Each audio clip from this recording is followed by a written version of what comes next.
4월 27일 수요일 아침입니다. 말씀 전도서 5장 1절에서 우리 7절까지 함께 소리 맞춰서 합독하겠습니다. 시작. 너는 하나님의 집에 들어갈 때에 내 발을 삼갈지어다. 가까이 하여 말씀을 듣는 것이 우매한 자들이 재물을 드리는 것보다 나으니 그들은 악을 행하면서도 깨닫지 못함이니라. 하나님 앞에서 함부로 입을 열지 말라. 급한 마음으로 말을 내지 말라. 하나님은 하늘에 계시고 너는 땅에 있음이라. 그런즉 마땅히 말을 적게 할 것이라. 걱정이 많으면 꿈이 생기고 말이 많으면 우매한 자의 소리가 나타나느니라. 내가 하나님께 서원하였거든 갚기를 더디게 하지 말라. 하나님은 우매한 자들을 기뻐하지 아니하시나니 서원한 것을 갚으라. 서원하고 갚지 아니하는 것보다 서원하지 아니하는 것이 더 나으니 내 입으로 내 육체가 범죄하게 하지 말라. 사자 앞에서 내가 서원한 것이 실수라고 말하지 말라. 어찌 하나님께서 내 목소리로 말미암아 진노하사 내 손으로 한 것을 멸하시게 하랴. 꿈이 많으면 헛된 일들이 많아지고 말이 많아도 그러하니 오직 너는 하나님을 경외할지니라. 아멘. 우리가 신앙생활하면서 또 인생을 살아가면서 특별히 하나님에게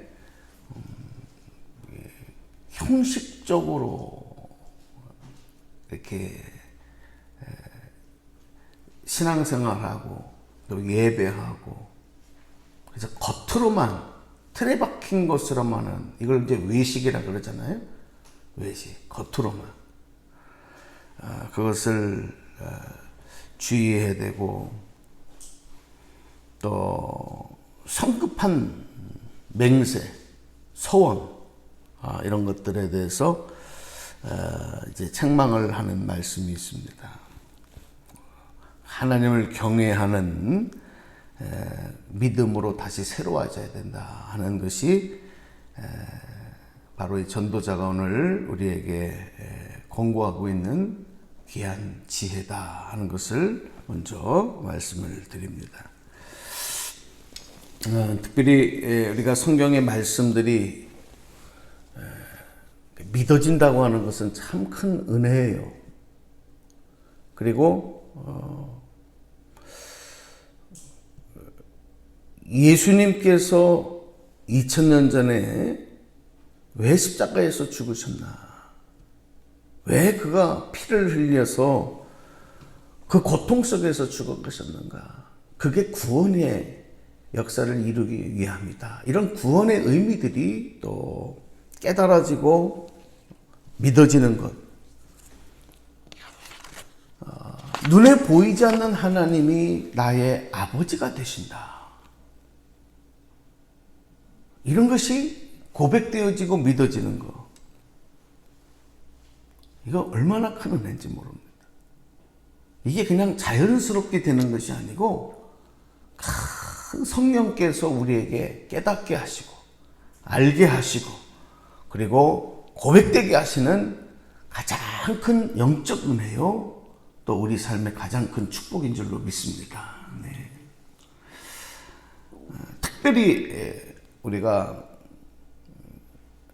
아버지 되시는 하나님, 나의 아버지 되시는 하나님의 그 거룩하심, 그 은혜, 거기에 감사하는 마음을 가지고 살아가는 거예요.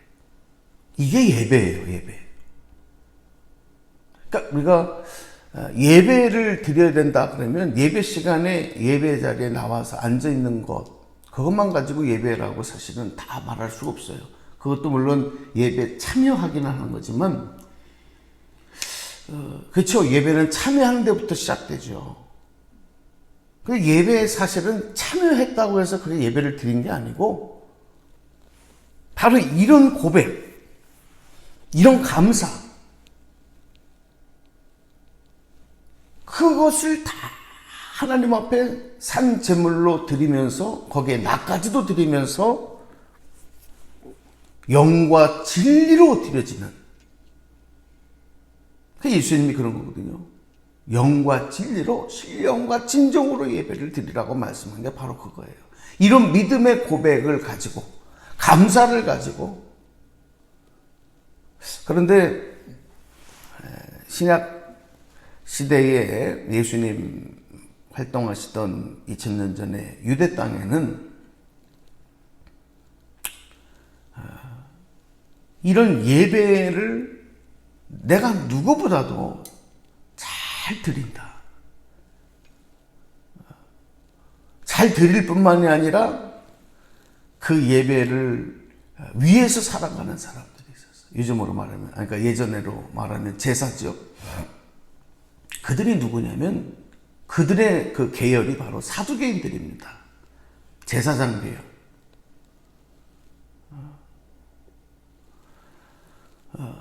교회에서 하나님의 주어진 일들을 감당하는 그런 아주 신분들을 가지고 그 말씀대로 또 열심히 살아가겠습니다 고백했던, 아주 철저히 그 율법을 따르고 지키겠다고, 나는 누구보다 그거 잘합니다, 그렇게 했던 사람들이 누구냐면 바로 바리새인들입니다. 근데 예수님께서 그들을 보고 뭐라고 말씀하시냐면 외식하는 자들이라, 아주 책망하셨어요. 회칠한 무덤이라 그랬어요. 나아가서 독사의 자식들이라 그랬어요. 왜 그랬을까요?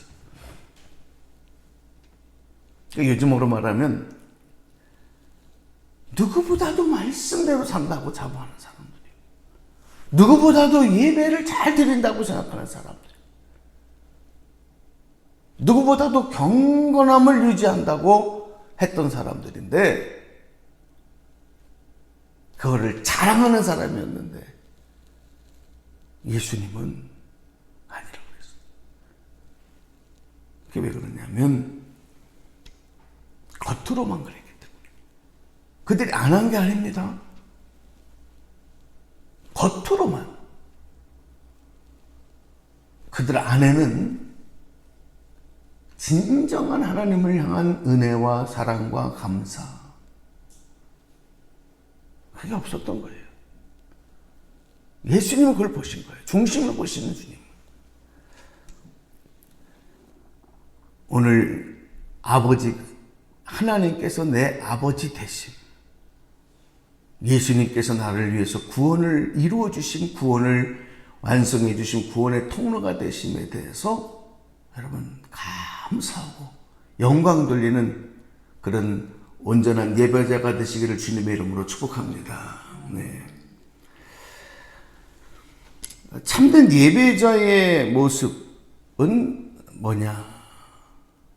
그래서 아버지 되시는 하나님의 말씀을 사모하는 마음으로 주님 앞에 나오는 거예요.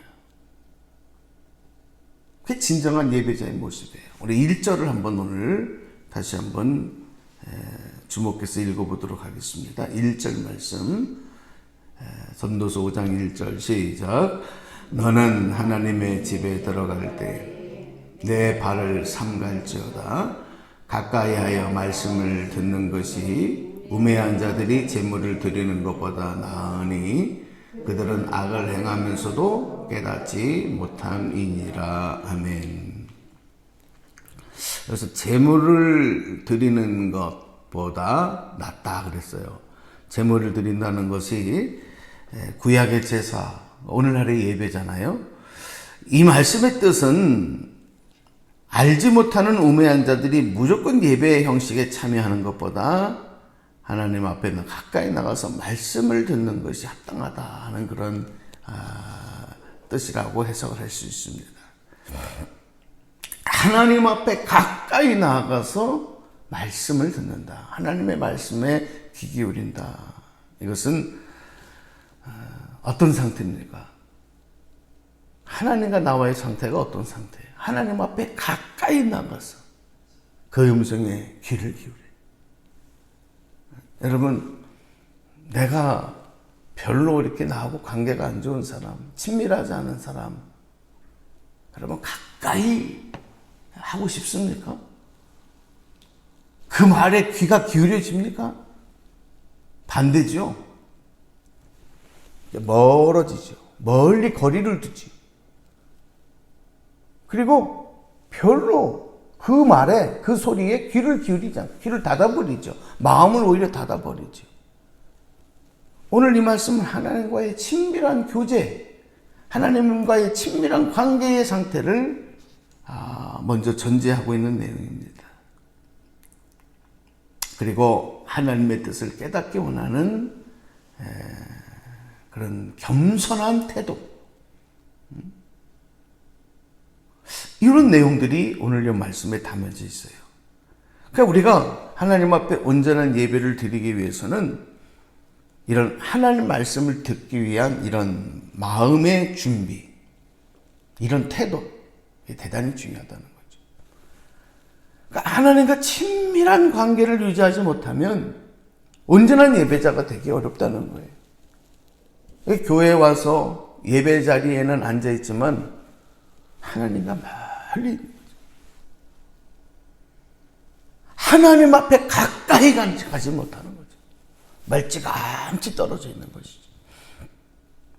하나님의 음성에, 주의 뜻에 귀를 기울이지 못하고 집중하지 못해요. 마음이 막 흩어져요. 기도를 해도 기도가 안 돼요. 기도하지 못하는 분들의 이유는 그거 아니겠습니까? 기도하면 온갖 참념들이 들어와요. 기도를 방해해요.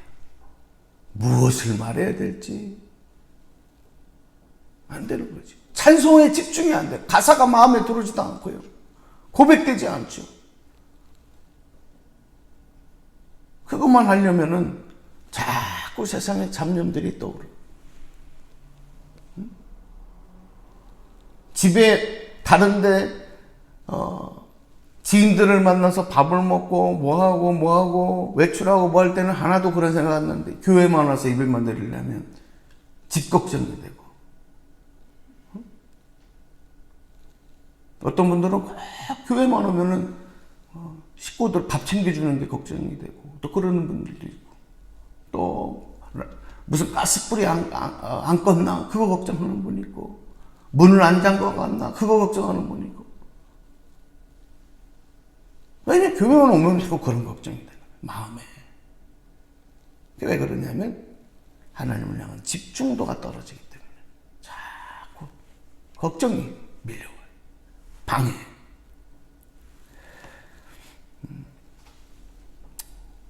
기독교 역사 가운데 말씀이 끊어지던, 외형적으로는 엄청나게 거룩하고 화려하고 웅장하고 예배 형식들도 굉장히 철저해지고, 그때가 언제냐면 중세시대라고 불러요.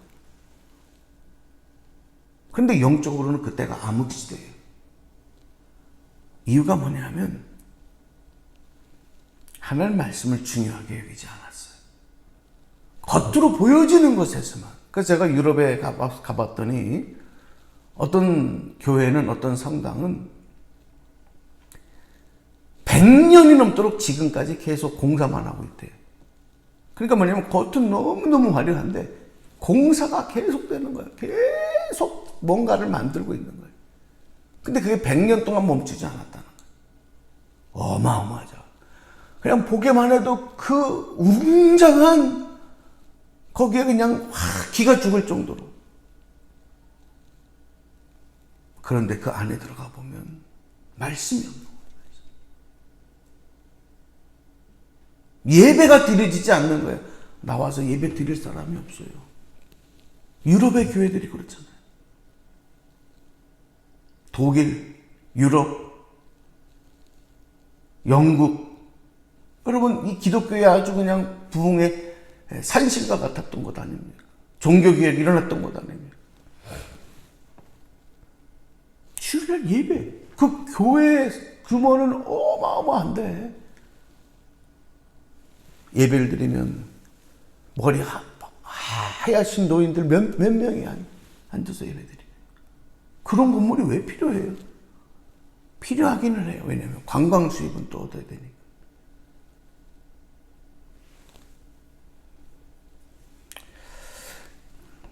오늘 점점 어쩌면 우리의 신앙생활이 이렇게 외식하는 모습으로 굳어져 가는 건 아닌가. 어쩌면 코로나가 하나님의 손에 의해서 사용되어진 전염병이다. 어떤 분들은 그렇게 말해요. 외식하는 교회들에게 철퇴를 가하고 성도들에게 철퇴를 가하는 거죠. 한번 자신을 다시 돌아보게 하는 거예요. 멈추게 하셔서. 한번 멈춰보시니까 어때요? 와라라라라라. 낙엽들은 떨어져 버리잖아요.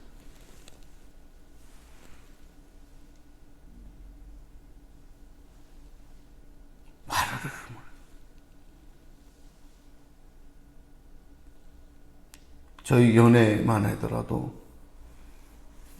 지난 1년 동안에 교인 수가, 이번에 연회에 참석해 보니까 교인 수가 약 한 1200여 명이 줄었더라고요. 연회 안에. 거기 절대 다수가 또 어린이들, 다음 세대들이에요. 야, 교회에서 어린이들, 청소년들을 보기가 어려워요. 어떻게 됩니까? 미래가 있습니까? 말씀이 없는 곳에, 생명이 없는 곳에는 여러분 절망밖에 없는 거예요. 오늘 저는 우리 교회가, 성도들의 믿음이 말씀 안에서 살아나는 역사, 그래서 온전한 예배자로 회복하는 역사가 있기를 축복합니다. 예, 오늘 5장의 말씀을 드리면서 우리 1절에 머물렀는데 내일 말씀 좀 더 이어가겠습니다. 오늘 우리 기도할 때 순종이 제사보다 낫고 듣는 것이 수양의 기름보다 낫다 하신 사무엘상 말씀도 있듯이 주님, 외식하는 신앙생활 되지 않게 하시고 우리 안에 하나님과의 친밀한 교제, 그리고 말씀을 소망하고 말씀에 귀 기울이고 말씀 안에서 살아나는 그런 신앙생활 회복하게 도와주시옵소서. 우리 한국교회가 그렇게 되기를 원합니다. 우리 이런 마음으로 기도하면서 오늘 하루도 달려가겠습니다. 기도하겠습니다. 하나님, 오늘도 주신 말씀 생명의 양식으로 삼습니다. 하나님 깨닫게 하시고 은혜를 주시고 하나님께 집중하게 하시고 하나님과 더 가까워지게 하시고 주의 말씀에 기울이는 참된 예배자들이 되게 하여 주시옵소서. 우리 주 예수님의 이름으로 기도드리옵나이다. 아멘.